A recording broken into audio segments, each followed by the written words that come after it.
जुनून चाहिए लक्ष्यों को पाने के लिए। जुनून चाहिए लक्ष्यों को पाने के लिए, वरना सपने तो सब देखते हैं दूसरों को बताने के लिए।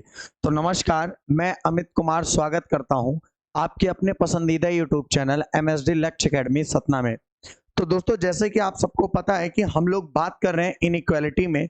और सबसे पहले मैं माफ़ी मांग लेना चाहता हूँ, माफ़ी इस बात की कि कल हमारी क्लास नहीं हो पाई। दरअसल क्लास तो हमारी कल हुई थी, पर कुछ टेक्निकल प्रॉब्लम की वजह से कल वो क्लास हम लोग नहीं कर पाए। तो कोई बात नहीं, आज फिर से हम लोग अपनी बातों को शुरू करते हैं। देखिए, मैंने एक चीज़ का वादा तो करके ही रखा हुआ है कि हम लोग अपनी क्लास को प्रॉपर लाएंगे। और ये भी बात है कि कई कभार ऐसा मोमेंट आ सकता है जब क्लास ना हो पाए, तो कतई भी परेशान नहीं होना है। बहुत कम ऐसा रेयर केस होगा, ठीक है। तो चलिए, जैसे कि आप सबको पता है कि हम लोग बात कर रहे हैं इनइक्वालिटी में। और इनइक्वालिटी की भी अगर बात की जाए तो इनइक्वालिटी के हम लोग बहुत सारे आयामों पे चर्चा कर ली है। और आज हम लोगों को जो बात करनी है, वो बात करनी है प्रमुखतः कोडेड इनइक्वालिटी के बारे में। एक सेकंड, कैमरे को थोड़ा ऊपर कर लिया जाए। Just wait second.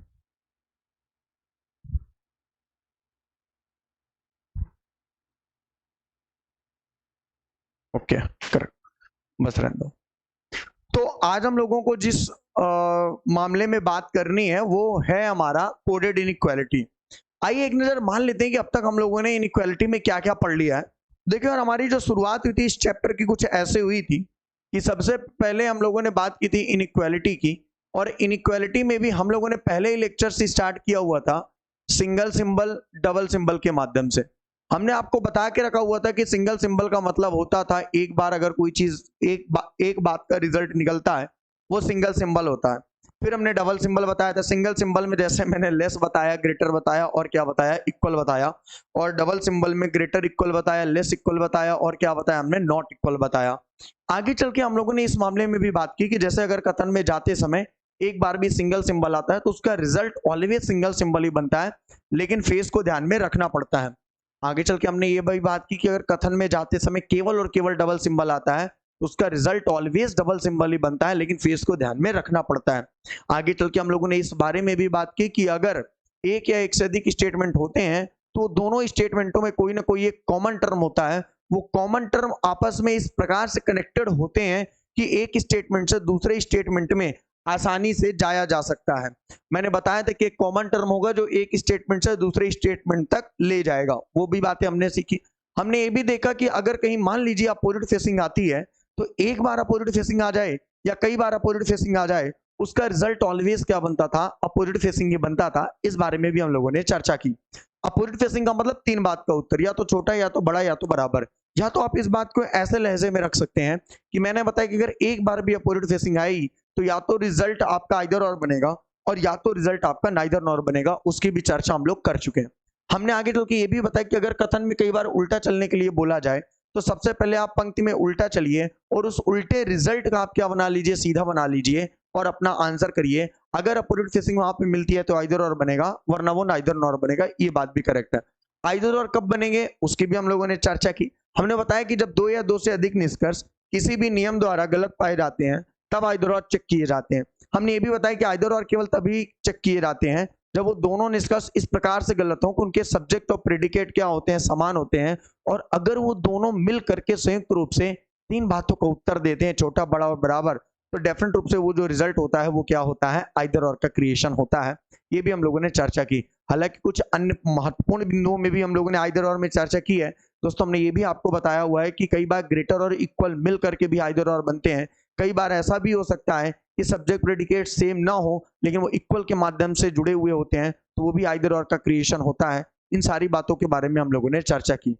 आगे चल के हम लोगों ने नॉट इक्वल के बारे में भी चर्चा की। दोस्तों, मैंने आपको ये भी बताया कि अगर नॉट इक्वल आपके एग्जाम में आता है तो नॉट इक्वल के पहले या नॉट इक्वल के बाद अगर कोई भी सिंबल आता है इक्वल को छोड़कर, तो उसका रिजल्ट ऑलवेज हमेशा हमेशा या तो आइदर और बनेगा या तो नाइदर नॉर बनेगा। इसकी भी हम लोगों ने चर्चा कर ली। तो यार, यहां तक की सारी बातें हम लोग कर चुके हैं। मे भी अगर आपने इसके पहले सारे वीडियो को देखा होगा तो यहीं तक हम लोगों ने सारी बातें की हैं। आज हम लोगों का जो पॉइंट है या आज हम लोग जिस मामले में चर्चा करने वाले हैं वो है हमारा कोडेड इनइक्वालिटी। कोडेड इनइक्वालिटी, वैसे तो कोडेड इनइक्वालिटी केवल बैंकिंग एग्जामों में ज्यादातर आती है, लेकिन आजकल ये कहना है कि ये बैंकिंग एग्जाम में आता है, वनडे एग्जाम में नहीं आता, तो मतलब ये तो ना बड़ी मूर्खता वाली बात होगी, क्योंकि आजकल कोई सिलेबस डिफाइन कतई भी नहीं है, कहीं पे भी कुछ भी उठा के डाल देगा वनडे एग्जाम में। इसलिए आपको तैयारी तो सारी चीजों को प्रॉपर तरीके से लेके चलनी पड़ेगी यार।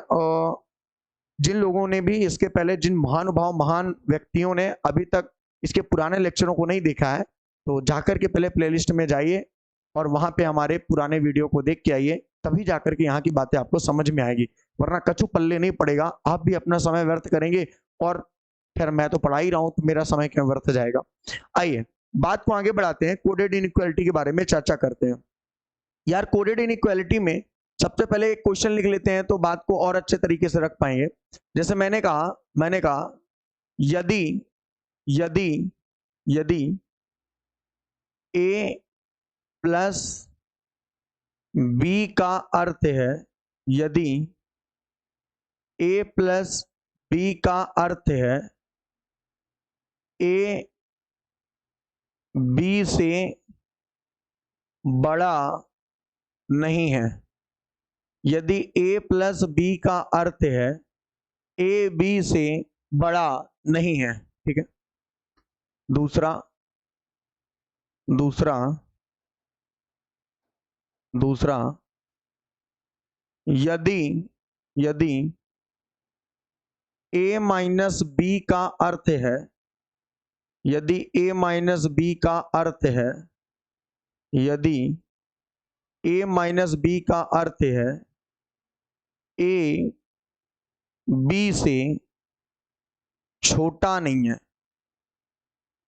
a बी से छोटा नहीं है, यदि a मल्टीप्लाई बी का अर्थ है, यदि a मल्टीप्लाई बी का अर्थ है a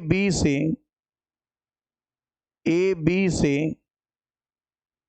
ना तो छोटा है, ना तो छोटा है, ना ही बराबर है, ना ही बराबर है, ठीक है। ना तो छोटा है और ना ही बराबर है। यदि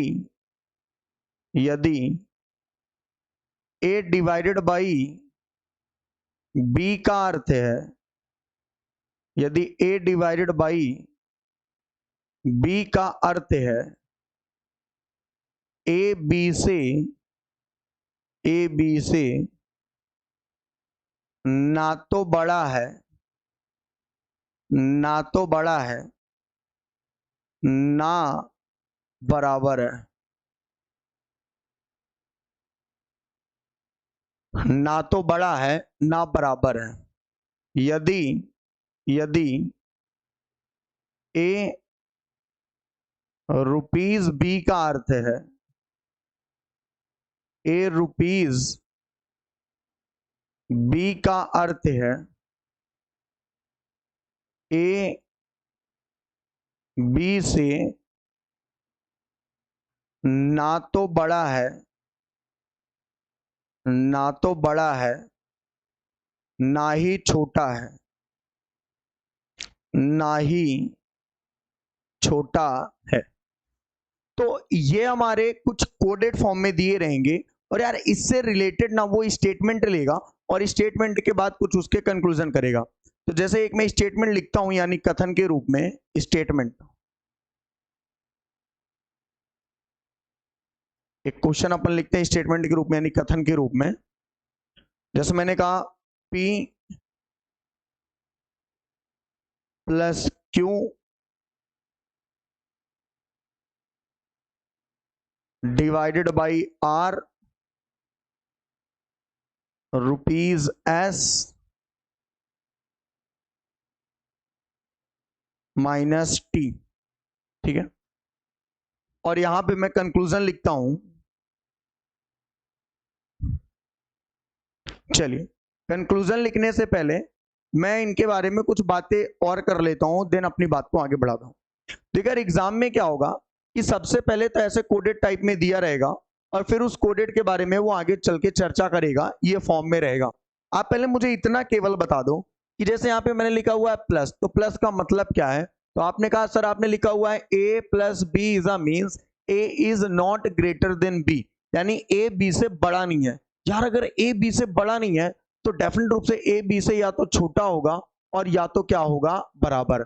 अगर a b से बड़ा नहीं है तो या तो a b से छोटा होगा या a b के क्या होगा, बराबर होगा। अगला, यदि a माइनस बी का अर्थ है if a less b is a means a is not smaller than b, यानी a b से छोटा नहीं है। यार इसका मतलब माइनस का मतलब ये हो गया, अगर a b से छोटा नहीं है तो या तो वो बड़ा होगा और या तो ये क्या होगा, बराबर होगा। वो इस माइनस के चिन्ह का क्या है, मतलब है। मैंने कहा a मल्टीप्लाई b का क्या अर्थ है? तो a multiply b is a means a is not less than b and not is equal than b, यानी ना तो b से छोटा है और ना ही उसके बराबर है। तो इसका मतलब मल्टीप्लाई का मतलब क्या है, छोटा भी नहीं है और बराबर भी नहीं है। इसका सीधा सा मतलब है कि वो क्या है, बड़ा है। आगे, a divided b is a means a is not greater than b and not equal than b, यानी a b से ना तो बड़ा है ना ही बराबर है। तो डिवाइड का मतलब सीधा सीधा सा है कि वो उससे क्या है, छोटा है। वो उससे क्या है, छोटा है। अगली बात, a rupees b is a means a is not greater and less than b, ना तो बड़ा है ना ही छोटा है। इसका मतलब रुपीज का सीधा सीधा सा मतलब है कि वो उसके क्या है, बराबर है। तो यार ये बातें आप समझ पाए कि नहीं समझ पाए? नहीं समझ पाए तो एक बार फिर से समझो। यहाँ पे होगा क्या दरअसल कि आपको कुछ कोड दिए रहेंगे। अब एक बात और समझो, जरूरी नहीं प्लस का मतलब हर बार यही हो, लेस इक्वल हो। प्लस का मतलब यह भी हो सकता है, अगर मान लीजिए प्लस यहां मिलता है तो प्लस का मतलब ये भी हो सकता है इक्वल भी, इससे कतई मतलब नहीं है। सर यहाँ ए और बी है, यहाँ P Q R S T है, इससे भी कोई फर्क नहीं पड़ने वाला। यार यहाँ ए और बी से कोई मसला है ही नहीं, मसला है उनके सिंबल से कि प्लस का चिन्ह जो है वो क्या कहना चाहता है। जैसे यहाँ पे प्लस का चिन्ह का मतलब क्या है कि ए बी से ग्रेटर नहीं है, यानी बड़ा नहीं है। यार अगर बड़ा नहीं है तो इसका मतलब या तो छोटा होगा या तो बराबर होगा। ए माइनस बी का अर्थ है ए बी से छोटा नहीं है, अगर छोटा नहीं है तो या तो बड़ा होगा या तो क्या होगा, बराबर होगा। ए मल्टीप्लाई बी करते ए बी से ना तो छोटा है ना ही बराबर, अगर छोटा भी नहीं है बराबर भी नहीं, बराबर है नहीं है, इसका मतलब क्या है, बड़ा होगा। और अगर बड़ा भी नहीं है बराबर भी नहीं है, इसका मतलब क्या है, छोटा होगा। और अगर ना तो बड़ा है ना ही छोटा है तो इसका मतलब क्या होगा, बराबर होगा। तो ये सारी बातें आपको बोर्ड में लिखी हुई हैं। सर क्या ये एग्जाम में लिखा है? हाँ, सब तुम्हारे लगे लिखा है, ये ऑप्शन सही तरह, ये आंसर भी लिखा है, टिक मार देना। क्या कमाल की बात कर रहे हो, ये कैसे लिखा रह सकता है? आपके एग्जाम में ये लिखा आएगा और दिन इसके बाद यहाँ पे कंक्लूजन दिया रहेगा। जैसे यहाँ पे उसने कंक्लूजन दे दिया पी से जब आप एस जाओगे तो रिजल्ट क्या बनेगा, या पी से जब आप एस जाओगे तो रिजल्ट इस बात का क्या बनने वाला है। तो थोड़ी देर के लिए मान लो कि मैंने यहाँ पे रिजल्ट बना दिया आपका प्लस और यहाँ पे रिजल्ट बना दिया डिवाइड। अब ये एक कंप्लीट सवाल रहेगा। कंप्लीट सवाल क्या रहेगा, क्वेश्चन नंबर एक ऐसे दिया रहेगा कोडेड फॉर्म में, यहाँ उसका स्टेटमेंट दिया रहेगा, देन यहाँ उसके कंक्लूजन दिए रहेंगे। आपको पहला काम तो ये करना पड़ेगा कि इन स्टेटमेंटों का ये बनाना पड़ेगा और इन चिन्हों को यहाँ पे प्रतिस्थापित करना पड़ेगा, रिप्लेस करना पड़ेगा। अब यार इस बात को ऐसे समझो, जैसे तुम मानो प्लस का मतलब क्या है, तो आपने कहा सर प्लस का मतलब सीधा सा है कि वो उससे क्या है, लेस है और क्या है, छोटा है। मैंने कहा बिल्कुल इस प्लस को यहाँ पे ऐसे करो। मैंने कहा डिवाइड का मतलब क्या है, आपने कहा डिवाइड का मतलब सीधा सीधा उसने बोला हुआ है छोटा है। मैंने कहा ठीक है। मैंने कहा रुपीज का मतलब क्या है, सर आपने रुपीज का मतलब तो इक्वल लगाया हुआ है। मैंने कहा बेटर है। मैंने कहा माइनस का मतलब क्या है, सर माइनस का मतलब आपने लगाया हुआ है ग्रेटर इक्वल। मैंने कहा ठीक है। मैंने कहा प्लस का क्या मतलब है, सर आपने प्लस का मतलब लगाया हुआ है लेस इक्वल। मैंने कहा डिवाइड का क्या मतलब है, बोले सर डिवाइड का मतलब है लेस। कर दिया बस यार। तो कोडेड इनइक्वालिटी कोई नया खेल नहीं है, वही है जो अब तक आपने खेला हुआ है। बस थोड़ा शब्दों का चयन आपने अच्छे से करना है, क्वेश्चन का कैसे करना। अब जैसे आपको पता है पी से आपको कहां चलना है, एस चलना है। जब आप पी से एस गए तो आपने देखा कि डबल सिंगल इक्वल इसका कोई रोल नहीं है, अपोजिट फेसिंग आई नहीं है। डबल और इक्वल, डबल और सिंगल की लड़ाई में हमेशा जीत किसकी होती है, सिंगल की। तो यहाँ पे जो सारा खेल है वो किसका रहने वाला है कि आप सिंबल को कैसे चेंज कर पाते हैं। तो सिंबल को ही चेंज करना है बस। अब देखो प्लस और डिवाइड और ये रुपीज और ये मिलके क्या बनेंगे ये तो हम नहीं बता पाएंगे, लेकिन ये मिलके क्या बनेंगे ये हम बता पाएंगे। इन्हीं के फॉर्म को यहाँ पे रिप्रेजेंटेशन किया गया है और देन यहाँ से वो क्या पूछेगा, आंसर पूछेगा। करेक्ट है ये बात? ओके है यहाँ तक की बात? चलो इस बात को यहाँ तक नोट डाउन करो और देन अपन इसके आगे की बात को करते हैं। और यार थोड़ा सा ना ऐसा है कि अगर आपको ऐसा लगता है कई बार कि यार वीडियो अच्छा जा रहा है, मेहनत भी देखो लगातार हम लोग कर ही रहे हैं, मैथ की क्लासेस लगातार ला ही रहे हैं, जीएस की क्लासेस भी आ ही रही हैं, मे बी आज या कल से आपको साइंस की क्लासेस भी प्रॉपर मिलने लगेगी, यार आपका सपोर्ट मिलेगा तो सारी चीजें संभव है कि हम लोग करवा पाए। ठीक है, चलिए तो बात को आगे बढ़ाते हैं और इसी में एक क्वेश्चन और लेते हैं। ठीक है, इसी में एक क्वेश्चन और लेते हैं।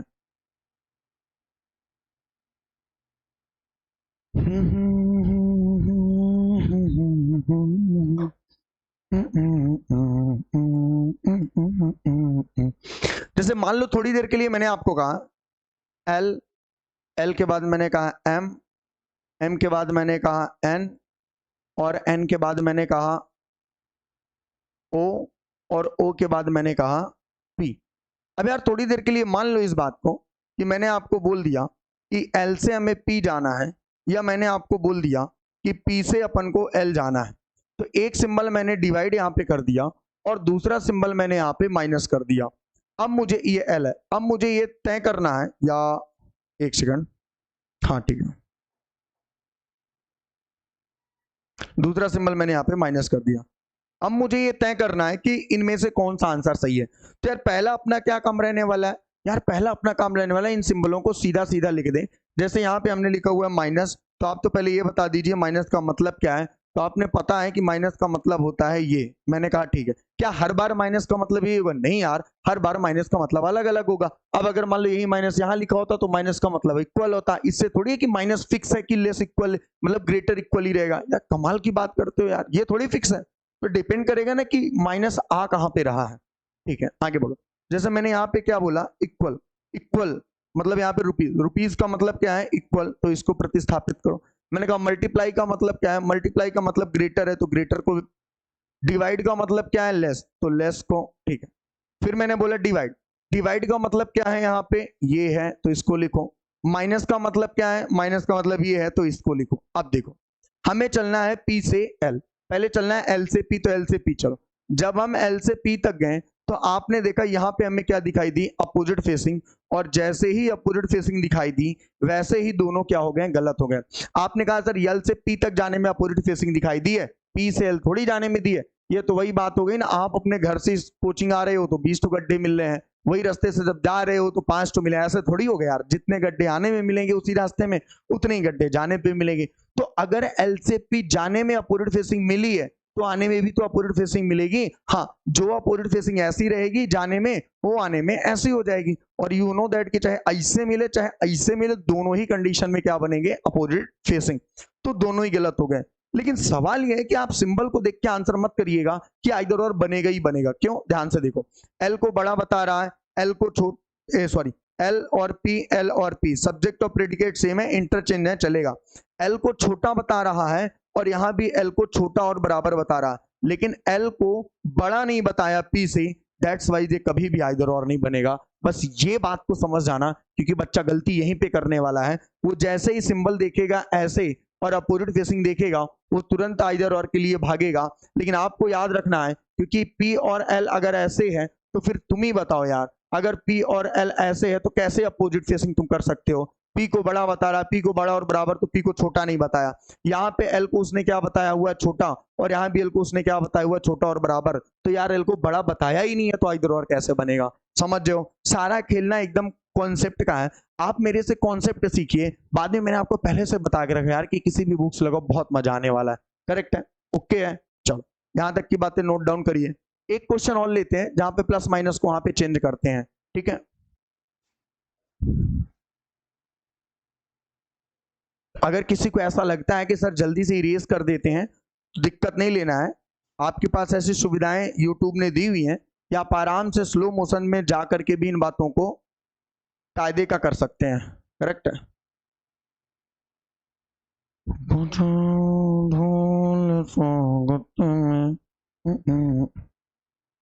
चलो एक सेकंड, तो आप आराम से भी इन सारी चीजों को कर सकते हैं और अपनी प्रॉपर तरीके से नोट्स बनाइए। कोई दिक्कत थोड़ी है, किसी ने पकड़ के रखा हुआ है। 2 बार देख लीजिए यार इन बातों को। चलो एक क्वेश्चन और लेते हैं, और इन क्वेश्चनों में ना मैं यहाँ पे सिंबलों को चेंज कर रहा हूँ। ठीक है, मैं यहाँ पे सिंबलों को चेंज कर रहा हूँ। ठीक है, अब देखो, जैसे मान लो मैंने इस बार बोल दिया कि ए स्टार बी का अर्थ है वो ए हैज बी का अर्थ है, फिर ए एट द रेट बी का अर्थ है, फिर ए डॉलर बी का अर्थ है, फिर ए कॉपीराइट बी का अर्थ है। तो बस वहां पे भी मुझे थोड़ा सा चेंज करना पड़ेगा। देखो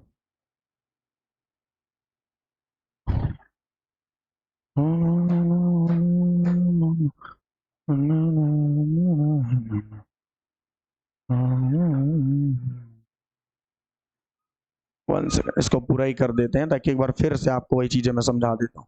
ठीक है, तो यहाँ पे कोई भी सिंबल आ सकते हैं, जरूरी नहीं है कि आपका मतलब प्लस और माइनस ही है। जैसे यहाँ पे प्लस और माइनस ना करके आपने देखा कि स्टार आ गया।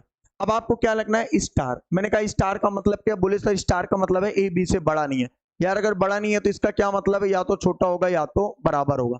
मैंने कहा ए एस बी का मतलब ए बी से छोटा नहीं है, यानी कि हैज का मतलब क्या होने वाला है, अगर छोटा नहीं है तो इसका मतलब क्या है, या तो बड़ा होगा या तो बराबर होगा। मैंने कहा ए एट द रेट बी का मतलब क्या है, छोटा नहीं है बराबर नहीं है, तो मतलब क्या है एट द रेट का मतलब हो गया छोटा भी नहीं है बराबर भी नहीं है। इसका मतलब क्या होगा, छोटा भी नहीं है अगर बराबर भी नहीं है तो इसका मतलब सीधा सा सीधा है कि वो क्या होने वाला है, बड़ा होने वाला है।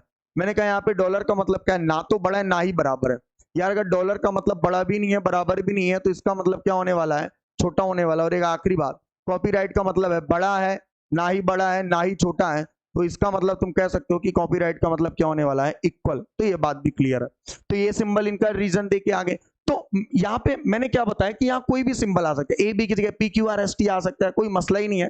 देखिए यार मैं चीजों को वैसे बता रहा हूं, अगर किसी ने भी इसके पहले कभी भी इनइक्वालिटी नहीं पढ़ी है उसको भी कतई भी दिक्कत नहीं जानी चाहिए, हर बात को डिटेल से। आज हमारी इनइक्वालिटी की 6वीं क्लास है और यार आप ढूंढ लीजिए क्या एक चैप्टर को इतने 5 6 दिन 7 दिन तक किसी ने पढ़ाया हुआ है इतना डिटेल पूर्वक से। तो सारी चीजें बहुत डिटेल वाइज से चल रही हैं और एकदम बेसिक लेवल से। जो बच्चा हमसे ऐसा जुड़ा हुआ है जिसने इसके पहले भी इनइक्वालिटी पढ़ी होगी, मैं विश्वास दिला रहा हूं कि उसने बहुत सी नई चीजें हमसे यहाँ पे सीखी होंगी। करेक्ट है, चलिए तो ये बातें भी क्लियर है। अब देखो जैसे एक क्वेश्चन मैं यहाँ पे दे रहा हूं, जैसे मैंने दिया एल एम एन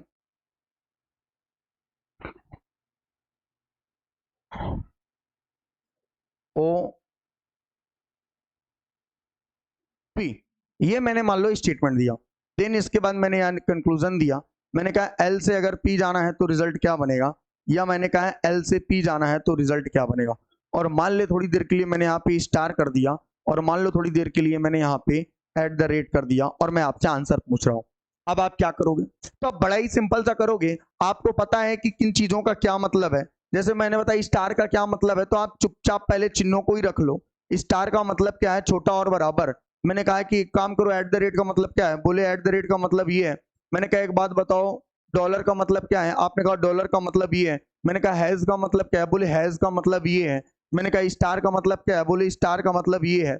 मैंने कहा एट द रेट का मतलब क्या है, आपने कहा एट द रेट का मतलब ये है। तो मैंने कहा कुछ मत करो, सारी चीजें तो तुमने कर ही दी हैं। भाई तुम ये नहीं जानते कि star eight the rate dollar और हैज होगा तो रिजल्ट क्या बनेगा। अब तो चिन्ह है। मैंने कहा एल से पी जाओ, आपने कहा एल से पी गए, यहाँ अपोजिट फेसिंग आई, ये भी गलत ये भी गलत। सब्जेक्ट और प्रेडिकेट सेम है, दोनों को मिलाया गया तो एल को छोटा बताया, बराबर बताया, एल को बड़ा बताया, तो ये दोनों मिलकर के क्या बनेंगे, आइदर और। यही है बेटा इनइक्वालिटी। तो आइदर फर्स्ट और सेकंड कंक्लूजन इज फॉलो। यार अगर एक बार भी अपोजिट फेसिंग आ गई तो आंख मूंद करके सब्जेक्ट और प्रेडिकेट को देख लेना और 3 बातों का उत्तर देख लेना। अगर ऐसा मिलता है तो डेफिनेट रूप से वो आंसर क्या होने वाला है, आइदर और रहने वाला है। मैंने आपसे क्या बोला कि कभी भी अपोजिट फेसिंग आ जाए, कभी भी अगर नॉट इक्वल के पहले या बाद में कोई सिंबल आ जाए, तो यार हमेशा इस बात को ध्यान रखो कि वो आंसर या तो आइदर और होगा या तो वो नाइदर नॉर होगा। इंडिविजुअल रिजल्ट कभी भी सही नहीं होने वाला है। अब देखिए वनडे एग्जाम के लिए तो इतना पर्याप्त है, लेकिन यही क्वेश्चनों को जब बैंकिंग एग्जाम में किया जाएगा तो यह अप्रोच सही नहीं रहेगी, क्योंकि वहां पे क्या होगा कि एक क्वेश्चन देगा और इससे संबंधित 3 4 स्टेटमेंट वो जल्दी जल्दी देगा, तो बार बार आप सिंबल चेंज करोगे तो आपको वक्त लगेगा। तो वो बच्चे थोड़ी देर के लिए और बने रहे जो बच्चे केवल बैंकिंग एग्जाम के लिए जाना चाहते हैं, क्योंकि यहाँ पे और भी शॉर्टकट हम बताएंगे कोडेड इनइक्वालिटी में कैसे किया जाता है। ठीक है, वनडे एग्जाम के बच्चों को ज्यादा अब इसके आगे सीखने की जरूरत नहीं है, क्योंकि आपने पर्याप्त मात्रा में सारी बातों को सीख ही लिया हुआ है। तो एक्स्ट्रा नहीं चलाना वनडे एग्जाम में, इसलिए क्योंकि वनडे एग्जाम में एक कोडेड इनइक्वालिटी से एक ही क्वेश्चन एग्जामिनर पूछता है, और जब एक ही क्वेश्चन पूछता है तो एक बार सिंबल को चेंज करने में ही आपकी भलाई है, कोई दिक्कत वाली बात नहीं है, एक्स्ट्रा आपको कुछ भी नहीं सोचना है, ठीक है, ओके है। लेकिन अगर मान लीजिए कि आप बैंकिंग एग्जाम सेक्टर के बच्चे हैं, तो वहां पे फिर ऐसा करने में आपको थोड़ा वक्त ज्यादा लगेगा, तो वो अपन को करना नहीं है। तो वहां पे फिर यार कैसे करें, आओ इस बात की भी जानकारी ले लेते हैं कि वहां पे अपन कैसे करें। अब देखो, अब ध्यान से सुनना है 1 मिनट के लिए। मैंने बोला ना कि ये बात केवल बैंकिंग सेक्टर के बच्चों को देखना है बस। देखो, कुछ बातें यूनिवर्सल ट्रुथ रहेंगी, एक विंडो आपको बना के रखना है, और मान लीजिएगा कि उस विंडो में लिखी हुई सारी बातें एज इट इज रहेंगी। यहां पे हमेशा ग्रेटर रहेगा, यहां पे हमेशा ग्रेटर इक्वल रहेगा, यहां पे हमेशा लेस रहेगा, यहां पे हमेशा लेस इक्वल रहेगा, और यहां पे हमेशा क्या रहेगा, इक्वल रहेगा। 2 मिनट के लिए मान लो, और मानना क्या है कि ये हमारा यूनिवर्सल ट्रूथ है, सारे सिंबल ऐसे ही मिलेंगे। अब यार 2 मिनट के लिए समझो, अगर इन दोनों की लड़ाई होगी तो रिजल्ट क्या बनेगा, बोले ये बनेगा। मैंने कहा अगर इन दोनों की लड़ाई होगी तो रिजल्ट, बोले अभी भी ये बनेगा। मैंने कहा अगर इन दोनों की लड़ाई होगी तो रिजल्ट, बोले ये बनेगा। मैंने कहा इन दोनों की लड़ाई होगी तो रिजल्ट, बोले ये बनेगा। मैंने कहा इन दोनों की लड़ाई होगी तो रिजल्ट, बोले ये बनेगा। यार यहां तक कोई दिक्कत नहीं है। सर आप ये क्या समझाना चाहते हैं? पहली बात तो वो बच्चे अब जा सकते हैं जो वनडे एग्जाम में लगे हैं, वही बच्चे अब यहाँ पे रुके जो बैंकिंग सेक्टर के हैं, क्योंकि बैंकिंग सेक्टर में इतना वक्त नहीं रहेगा कि जब वो कोडेड दे करके 3 4 5 देगा तो बार बार हर एक स्टेटमेंट में आप सिंबल चेंज करोगे, कंक्लूजन में सिंबल चेंज करोगे और अपने आंसर दोगे। क्योंकि एक वनडे एग्जाम में मुझे पता है कि एक कोडेड देकर एक ही क्वेश्चन पूछेगा, लेकिन बैंकिंग में 4 से 5 पूछेगा। वहां पे बार बार सिंबल चेंज करने का मतलब है कि समय की बर्बादी करना, और बैंकिंग में समय ही तो नहीं है आपके पास। देखिए यार, मैंने पहले से ही बता के रखा हुआ है, जब मैंने हेडिंग डलवाया था, हम लोग इनइक्वालिटी के बारे में चर्चा कर रहे हैं, तो मैंने बताया था कि जितना भी एडवांस लेवल में होता है आप समझ लो। मतलब मैंने आज इनइक्वालिटी ने खत्म करना है, और प्रॉमिस है कि सारी इनइक्वालिटी आपसे बनेगी। कल हमारा प्रैक्टिस सेशन रहने वाला है, आज ही रहता लेकिन आज वक्त ज्यादा नहीं बच पाएगा, तो कल हम लोग प्रैक्टिस सेशन करेंगे, पीडीएफ लगा करके सारे क्वेश्चनों को सॉल्व करेंगे। तो कल सभी लोग जुड़े रहना, और अब तक की जितनी मेहनत है कल पता चलेगी कि आपने उस मेहनत को कितना बेहतरीन तरीके से किया हुआ है। अगर कल के आंसर आप हमें कर पाएंगे तो डेफिनेट रूप से फिर आप बहुत आगे जाएंगे, बहुत मजा आने वाला है। चलिए तो बात को आगे बढ़ाते हैं। तो ये चीजें तो ठीक थी। अब देखिए, और मैं आपको क्या बताना चाहता हूं। अब जैसे मैंने आपसे कहा कि अगर इन दोनों का भिड़ंत होगा, तो आपने कहा ये और ये भिड़ेंगे तो आइदर और बनेंगे। मैंने कहा ये दोनों, बोले आइदर और। मैंने कहा अगर ये दोनों भिड़ेंगे, बोले आइदर और। मैंने कहा ये दोनों भिड़ेंगे, तो आपने कहा आइदर और। क्यों? क्योंकि अपोजिट फेसिंग है, और अपोजिट फेसिंग हमेशा क्या बनाएगी, या तो आइदर और या तो नाइदर नॉर। ये बात भी सही है। तो ये बताने के कारण क्या है, अब देखो मैं वही आपको बता रहा हूं, ये बताने का कारण क्या है। इसका मतलब क्या है, ग्रेटर। ग्रेटर का मतलब क्या होगा, यहां पे आप क्या रखोगे, एट द रेट। मैंने कहा इसका मतलब क्या है, बोले ग्रेटर इक्वल। मैंने कहा यहां पे क्या लिखोगे, हैज। मैंने कहा अच्छा। मैंने कहा इसका मतलब क्या है, बोले इक्वल। इक्वल कहां पे है, मैंने कहा कॉपीराइट, यहां रखो। मैंने कहा इसका मतलब क्या है, बोले लेस। मैंने कहा लेस कहां पे है, बोले डॉलर, तो मैंने कहा डॉलर यहां लिखो। मैंने कहा इसका मतलब क्या है, बोले लेस इक्वल। लेस इक्वल का मतलब क्या है, स्टार। अब चुपचाप लिखो बस। अब थोड़ी देर के लिए मान लो कि अगर एट द रेट और हैज की लड़ाई होगी तो रिजल्ट ऑलवेज हैज बनेगा, मतलब एट द रेट बनेगा, सॉरी हैज नहीं, एट द रेट बनेगा। अगर एट द रेट और कॉपीराइट की लड़ाई होगी 10 बार हो, रिजल्ट एट द रेट बनेगा। अगर हैज और कॉपीराइट की लड़ाई होगी तो रिजल्ट क्या बनेगा, हैज बनेगा। अगर एट द रेट और डॉलर की लड़ाई होगी तो रिजल्ट ऑलवेज या तो आइदर और या तो नाइदर नॉर। अगर एट द रेट और स्टार की लड़ाई एक बार भी हो गई तो रिजल्ट ऑलवेज आइदर आर या नाइदर नॉर। अगर हैज की लड़ाई डॉलर से हुई तो रिजल्ट ऑलवेज आइदर और या नाइदर नॉर। और अगर एट द रेट की लड़ाई इनमें से किसी एक से भी हुई तो रिजल्ट ऑलवेज आइदर और या क्या बनेगा, नाइदर नॉर बनेगा। मैंने फिर से बताया कि ये चीजें केवल उसी के लिए इंपॉर्टेंट है जो बच्चा केवल और केवल बैंकिंग एग्जाम का पेपर दे रहा हो, क्योंकि उसी में ये चीजें इंपॉर्टेंट है। बाकी कहीं पे भी आपको इतना ज्यादा परेशान होने की जरूरत नहीं होगी। ओके है, चलो अब देखो। हाँ, बैंकिंग एग्जाम के अलावा किसी को नहीं पुट डाउन करना है, क्योंकि एक को ये तब परेशानी। अब देखो, जैसे मान लो यहाँ पे मैंने क्या किया कि एक क्वेश्चन वो देगा और इससे रिलेटेड 3 4 स्टेटमेंट अलग से देगा। एक क्वेश्चन ये स्टेटमेंट, दूसरा ये, तीसरा ये, चौथा ये, अमूमन 5 देता है। तो वो तकलीफ होगी ना, बार बार वो कहां तक सिंबल चेंज करेगा, डायरेक्ट देखेगा, आंसर पुट डाउन करेगा। देखो जैसे मैंने किया, मैंने मान लो यहाँ पे लिख दिया पी, और एक सेकंड कलर चेंज कर लेते हैं क्योंकि ऊपर भी उसी कलर पे लिखा है, ठीक है, व्हाइट ही ले लेते हैं। मैंने कहा पी, पी के बाद मैंने कहा eight the rate Q, Q के बाद मैंने कहा कॉपीराइट आर, आर के बाद मैंने कहा हैज एस। ठीक है, मान लो ये दिया, और फिर मैंने आपको पहला ही स्टेटमेंट दे दिया कि पी से एस जाना है तो रिजल्ट क्या बनेगा, कॉपीराइट। और दूसरा मैंने दे दिया कि पी से अगर आपको एस जाना है तो रिजल्ट क्या बनेगा, एट द रेट। अब देखो ध्यान से समझो, कोई सिंबल नहीं चेंज करना, क्योंकि ये यूनिवर्सल ट्रूथ बना हुआ है। सर क्या ये हर बार यही होगा, बिल्कुल। ग्रेटर हमेशा यहाँ, ग्रेटर इक्वल हमेशा यहाँ, इक्वल यहाँ, लेस यहाँ, लेस इक्वल यहाँ, ये फिक्स है। फिक्स कर लो यूनिवर्सल ट्रूथ। अब देखो समझो, मैंने कहा पी से एस जाना है तो ये जाओ तुम पी से एस गए, तुम्हारा क्या मिला, eight the rate copyright has. तो एट द रेट कॉपीराइट और हैज की जब भी लड़ाई होगी तो रिजल्ट हमेशा क्या बनेगा, eight the rate. That's all answer, खत्म बात। क्लियर है? मजा आ रहा है यार? आपको तो मजा आ रहा है, लेकिन हम लोगों को मजा नहीं आ रहा, क्योंकि आपका सपोर्ट, चलो हटा यार, मतलब अब तो कहने में भी अच्छा नहीं लग रहा। ये भी बोलने की बात होती है कि अगर क्लासेस अच्छी लगे तो शेयर करिए। मुझे नहीं लगता कि ऐसा एक शिक्षक के मुंह से अच्छा भी लगता है बोलना, और मैं अपेक्षा करता हूं कि आप ऐसा कर रहे होंगे। ठीक है, बाकी यू नो दैट कि आप कर रहे हैं कि नहीं कर रहे हैं। ठीक है सर जी, ब्लैकमेल किया जा रहा, ऐसा कुछ नहीं है। बाकी जो मानना है मान सकते हो। चलो ठीक है, तो बात को आगे बढ़ाते हैं। इस बात को ऐसे देखो, तो ये बात भी सही है। तो क्या हमें सिंबल चेंज करना पड़ा? नहीं। आपने पता है कि इसकी लड़ाई इससे कितनी बार भी होगी, जो रिजल्ट आएगा वो ऑलवेज क्या आएगा, यही आएगा। यही हुआ, हमने हैज एट द रेट की लड़ाई, कॉपीराइट की लड़ाई और हैज की लड़ाई, और रिजल्ट ऑलवेज हमारा क्या आएगा, रिजल्ट ऑलवेज हमारा जो आने वाला है वो आने वाला है हैज। रिजल्ट हमारा क्या आने वाला है, मतलब एट द रेट आने वाला है। रिजल्ट क्या आने वाला है, एट द रेट। करेक्ट है? तो ये बैंकिंग सेक्टर में ज्यादा इंपॉर्टेंट रोल अदा करेगा, क्योंकि बैंकिंग एग्जाम में ऐसे क्वेश्चनों को ऐसे ही अपन चुटकियों में उड़ाएंगे। समझ जाए यार इस बात को। चल एक क्वेश्चन और लेते हैं। यार मैंने पहले ही बोला कि थोड़ा सा रुक जाओ, बहुत मजा आएगा। एक क्वेश्चन और लेते हैं। जैसे देखो, अब मान लो इसी से 5 क्वेश्चन दे दिए, एक क्वेश्चन ये दिया, मैंने चुटकियों में एकदम हल कर दिया। ठीक है, अब जैसे एक क्वेश्चन और देखो, मैंने फिर से बोला आपसे कि अगर थोड़ी देर के लिए अपन मान लेते हैं कि A copyright B at the rate C has D और डी डॉलर ई। अब अगर मैंने आपसे बोला कि ए और ई के रिजल्ट क्या बनेगा, या दूसरा मैंने बोला ए और ई के रिजल्ट क्या बनेगा, तो देखो कोई सिंबल नहीं चेंज करना, चुपचाप समझो। ए से कहां जाना है, ई। ए से ई गए तो कॉपीराइट और एट द रेट की लड़ाई, कॉपीराइट एट द रेट, अभी एट द रेट आएगा। एट द रेट हैज की लड़ाई तो भी एट द रेट आएगा, लेकिन फिर जब लड़ाई होगी इससे तो ये दोनों मिलके बनेंगे अपोजिट फेसिंग।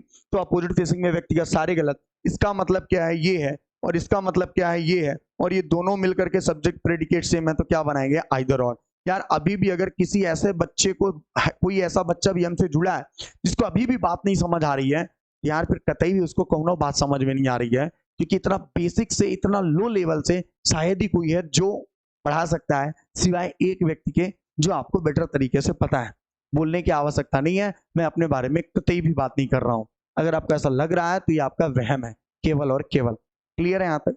ये बातें भी क्लियर हो गई। तो बैंकिंग एग्जाम में चीजों को ऐसे निपटाना है। एक क्वेश्चन और ले लेते हैं कि बैंकिंग एग्जाम में चीजों को कैसे करना है, और देन इस चैप्टर का समापन करेंगे और नए टॉपिक की शुरुआत हम लोग करेंगे।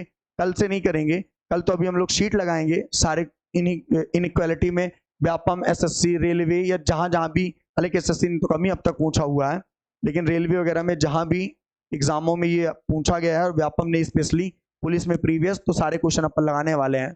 बस आप तो तैयारी में जुट जाइए। पुलिस में क्या क्या सिलेबस आएगा, क्या नहीं आएगा, कैसा होगा, सारी चर्चा हम लोग विस्तार से करेंगे। मैंने कहा एक बार चीजों को आने दीजिए, आप हमसे जुड़िए तो सही। धीरे धीरे हम प्रयास रहेगा कि आपको सारी बातें यार बता पाए। बहुत मजा आएगा जब हम दोनों लोग मिल करके, या हम सभी लोग मिल के मेहनत करेंगे। कमाल हो जाने वाला है, बवंडर टाइप में बहुत कुछ होने वाला है। चलो ठीक है, तो ये बात भी सही है। एक क्वेश्चन और ले लेते हैं और फिर वाणी को विराम करने का वक्त भी आ चुका है। देखो यार, जैसे मैंने कहा एल कॉपीराइट, हमने कहा एम के बाद हमने कहा डॉलर एन के बाद हमने कहा स्टार ओ के बाद हमने कहा कॉपीराइट पी।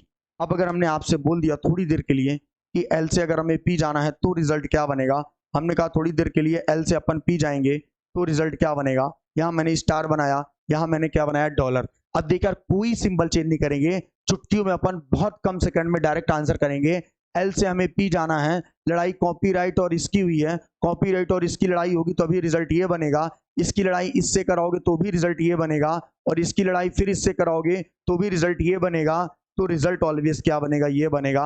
अब तो सिंबल चेंज करके कर लेना तो भी यही आंसर आएगा, सिंबल चेंज नहीं करेगा तो भी आंसर यही आएगा।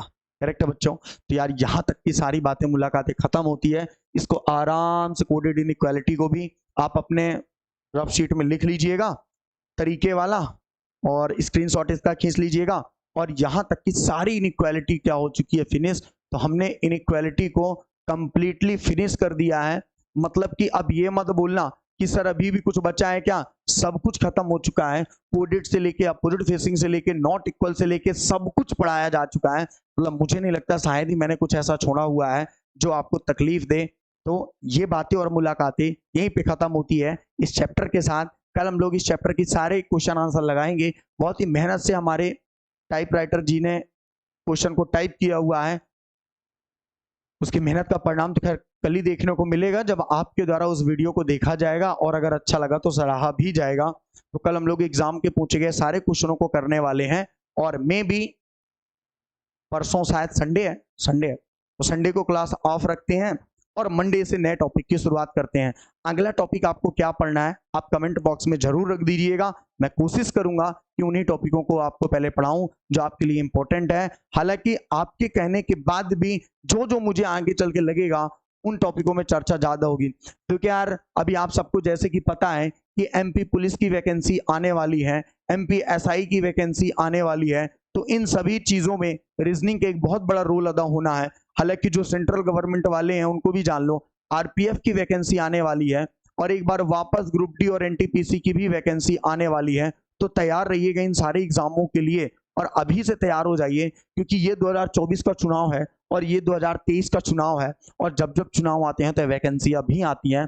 अब आप डिसाइड करिए कि आपका आना सही रहेगा या नहीं रहेगा। तो इन्हीं बातों इन्हीं वाणों से आज अपनी बातों को विराम देते हैं। कल फिर आपसे मुलाकात होगी ठीक इसी समय पे। तब तक के लिए आप सभी लोगों को धन्यवाद हमसे जुड़े रहने के लिए।